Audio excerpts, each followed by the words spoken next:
दोस्तों, अब वक्त आ गया है जब अमेरिका को उसकी औकात का एहसास दिलाना जरूरी हो गया है। एक ऐसी चाबी भारत के पास है जो अगर एक बार घुमा दी गई तो अमेरिकी अर्थव्यवस्था की नींव हिल सकती है। और वो चाबी है डॉलर। आज की दुनिया इस सच्चाई को समझ चुकी है कि ब्रिक्स देश अमेरिकी डॉलर के वर्चस्व को खत्म करने के अभियान में तेजी से आगे बढ़ रहे हैं। ब्राजील, रूस, भारत, चीन और साउथ अफ्रीका जैसे देश एक साझा विकल्प की तलाश में हैं, लेकिन पूरी दुनिया भारत की ओर देख रही है, क्योंकि जब भारत बोलता है तो पूरी दुनिया सुनती है। जब डोनाल्ड ट्रंप अमेरिका के राष्ट्रपति बने थे, भारत ने द्विपक्षीय संबंधों को सुधारने की हर मुमकिन कोशिश की, लेकिन अमेरिका ने समय समय पर अपने स्वार्थ दिखाते हुए कई सीमाएं पार की। पाकिस्तान को सैन्य और आर्थिक मदद देना, ट्रेड टैरिफ के बहाने भारत को झुकाने की कोशिश करना, टेक्नोलॉजी कंपनियों की को भारत में निवेश से रोकना और भारतीय सामानों को मनमर्जी से खारिज करना। इन हरकतों से यह साफ हो गया कि अमेरिका अब भरोसेमंद मित्र नहीं, बल्कि चालाक विरोधी की भूमिका निभा रहा है। रूस पहले ही आगाह कर चुका है, भारत को चौकन्ना रहना चाहिए। IMF हो, WTO हो या कोई ग्लोबल व्यापार समझौता, हर जगह अमेरिका ने भारत को किनारे करने की कोशिश की है। और अब तो अमेरिका उस बेकाबू ताकत की तरह बर्ताव कर रहा है जो अपनों को ही नुकसान पहुंचा रहा है, चाहे वो कनाडा हो, जापान, ऑस्ट्रेलिया या खुद भारत। लेकिन अब भारत की चुप्पी टूटने वाली है। अब वो समय है जब डीडॉलराइजेशन की प्रक्रिया को और तेज करने की जरूरत है, और इसमें अब फ्रांस और अर्जेंटीना जैसे देश भी खुले तौर पर साथ आ गए हैं। अगर भारत ने अपने रुख में बदलाव लाया तो यकीन मानिए, यह कदम अमेरिका के लिए सबसे बड़ी आर्थिक चोट साबित हो सकता है। जब दुनिया भर में डॉलर के बेवापासा को वर्चस्व के खिलाफ आवाजें तेज हो रही थीं, तब भारत ने एक अप्रत्याशित निर्णय लिया। ब्रिक्स जैसे संगठन में शामिल होते हुए भी उसने साफ कहा कि उसे डीडॉलराइजेशन में भाग नहीं लेना। फरवरी में आए इस बयान ने दुनिया भर में हलचल मचा दी, क्योंकि जहां बाकी देश डॉलर से पीछा छुड़ाने की कोशिश कर रहे थे, भारत ने बिल्कुल उलटा रास्ता चुना। डीडॉलराइजेशन यानी वैश्विक व्यापार को अमेरिकी डॉलर की बजाय घरेलू मुद्राओं या साझा करेंसी में करना, जैसे रूबल, युआन या प्रस्तावित ब्रिक्स करेंसी। लेकिन भारत ने कह दिया कि वह इस खेल का हिस्सा नहीं बनेगा। इसके पीछे 4 ठोस कारण थे। पहला, भारत के विदेशी मुद्रा भंडार का बड़ा हिस्सा डॉलर में है।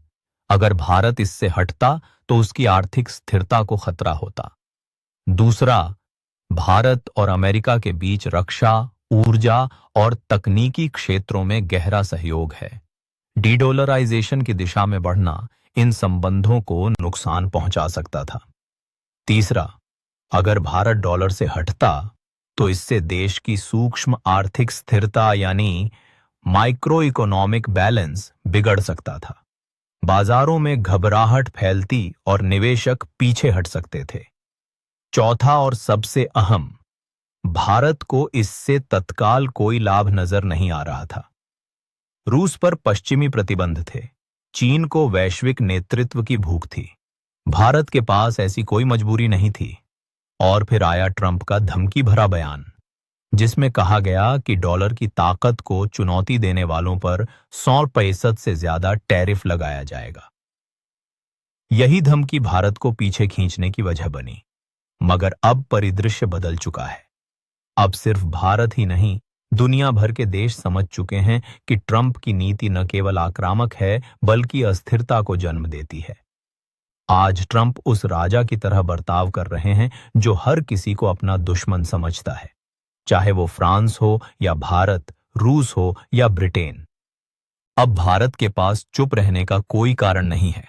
अगर भारत अब डीडॉलराइजेशन में शामिल होता है तो यह कोई दबाव में लिया गया फैसला नहीं होगा, बल्कि एक रणनीतिक कदम होगा। और जब भारत रणनीति बनाता है तो उसका असर वैश्विक स्तर पर पड़ता है। ट्रंप की यह आर्थिक तानाशाही अब लंबे समय तक चलने वाली नहीं। भारत अब जवाब देने के लिए तैयार है, मजबूती के साथ। और सबसे चौंकाने वाली बात यह है कि इस पूरी लड़ाई में सबसे आगे है फ्रांस।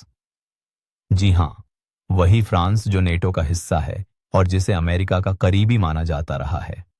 फॉरेक्स कॉम्प्लेक्स की हालिया रिपोर्ट बताती है कि फ्रांस अब डीडॉलराइजेशन में सबसे आगे है, 69.6 के स्कोर के साथ।